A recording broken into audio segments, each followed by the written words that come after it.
Bonjour tout le monde, dans cette vidéo nous allons parler des items qui ont coûté extrêmement cher. C'est parti. Revenant Super Carrier EVE Online. EVE Online, pour ceux qui ne connaissent pas, est un MMORPG se déroulant dans l'espace. Les joueurs peuvent pratiquer plusieurs professions et activités, notamment l'exploitation minière, la piraterie, l'industrie spatiale ou planétaire, le commerce, l'exploration et le combat, etc. L'histoire se déroule plus de 21 000 ans dans le futur, après que les humains aient épuisé la plupart des ressources de la Terre et qu'ils décidèrent ainsi de coloniser le reste de la Voie lactée. Et c'est ainsi qu'on voit apparaître de la concurrence, des affrontements pour accéder aux ressources.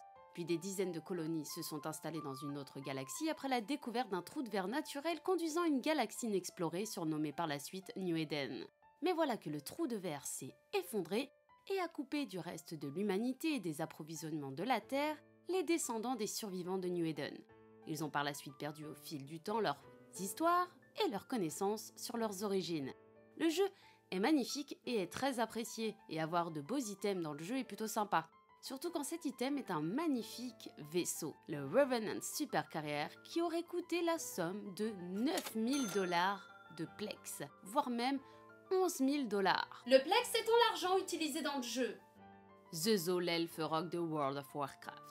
WoW est un jeu vidéo de type MMORPG développé par la société Blizzard Entertainment qui se déroule à Azeroth et qui nous offre des histoires et des possibilités variées et intéressantes. Et c'est en 2007 que l'elfe The Zoo de niveau 70 et possédant de beaux items rares comme les lames jumelles d'Azinoth, ces deux glaives de niveau 156 chacune, a été vendu. L'elfe aurait coûté 9000 $ à son acheteur. Malheureusement, l'acquéreur qui a acheté ce compte a vu celui-ci banni pour non-respect des conditions d'utilisation du jeu. The Queen Fury Mace du jeu Diablo 3. Diablo 3 est un jeu vidéo d'action et de rôle de type hack and slash développé par Blizzard Entertainment.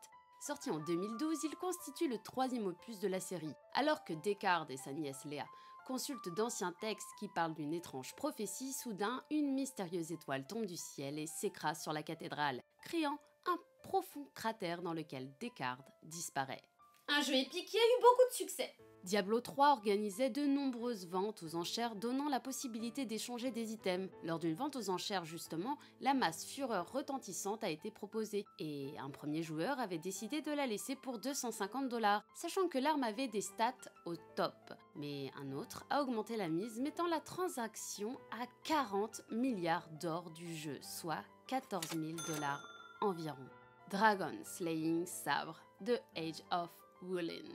Age of Wulin est un MMORPG sur les arts martiaux développé par Suzu Snail Electronic Company et publié par Snail USA en Europe et en Amérique du Nord. Ce jeu est actuellement en bêta ouvert depuis 2013. Le jeu se passe sur un territoire qui est une reproduction de la Chine ancienne, qui s'étend sur une surface jouable de 130 km² et qui est divisé en 27 régions.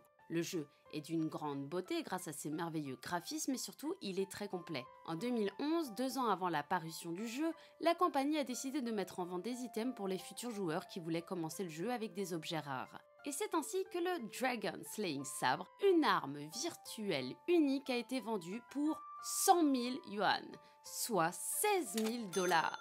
L'argent obtenu durant la vente devait aider au développement du jeu.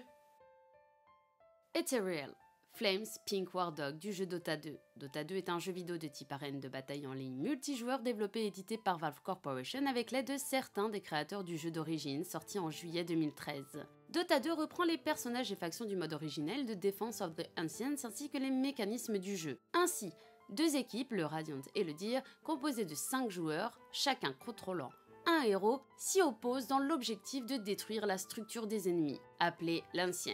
Et c'est ainsi que un des items s'est vendu pour une somme exorbitante.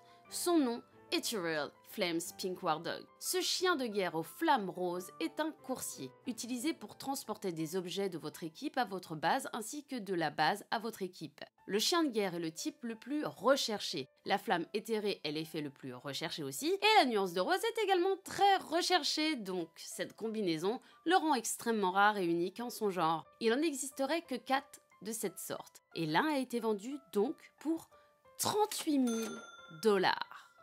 La ville d'Amsterdam dans Second Life.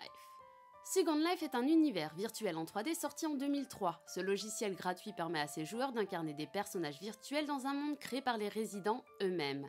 Les utilisateurs peuvent concevoir le contenu comme les vêtements, les bâtiments, les items, les animations et les sons, mais aussi posséder des parcelles de terrain en utilisant une monnaie virtuelle auprès de Linden Lab, la société qui édite le programme informatique open source. Et c'est ainsi qu'un utilisateur a créé la ville d'Amsterdam. Ville très populaire dans le jeu, il s'agit ici d'une reproduction détaillée de plusieurs rues de la ville du monde réel, des voitures Mini Cooper garées, un tramway, des vélos, mais aussi une grande place publique à l'européenne, un canal avec des péniches, une gare et un train, et des centaines de commerces. On peut même y voir une majorité de commerces vendant des produits sexuels, avec même des avatars représentant des prostituées. L'ancien propriétaire, dont l'avatar s'appelle Stroker Serpentine, a dit qu'il a voulu vendre sa ville virtuelle emblématique pour se concentrer sur une nouvelle entreprise pour adultes encore plus grande.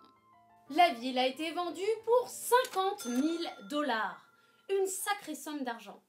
Planet Calypso trailer du jeu Entropia Universe. Entropia Universe est une plateforme de jeu en ligne massivement multijoueur créée par la compagnie suédoise Mindark. Cette plateforme permet à toute société de créer son propre monde virtuel. Le jeu est constitué de plusieurs planètes et d'astéroïdes, et encore d'autres étant en cours de développement.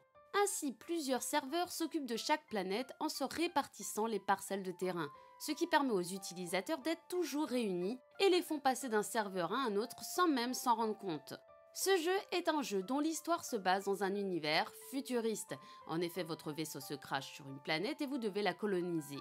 Elle est remplie de monstres étranges que vous devez tuer, vous récoltez ensuite des objets que vous pouvez revendre aux autres joueurs. Mais revenons à la vente de l'item le plus cher de ce classement. La société Mindark a créé la planète du nom de Calypso, où les joueurs peuvent aller dépenser leur argent. Ainsi, Mindark a mis en vente cette planète, et les joueurs eux-mêmes avaient la possibilité de l'acheter. Et elle fut vendue pour la coquette somme de 6 millions de $. Une somme gargantuesque pour ce terrain dans un jeu vidéo. Merci d'avoir regardé cette vidéo. En attendant la prochaine, je vous dis bonne game à tous!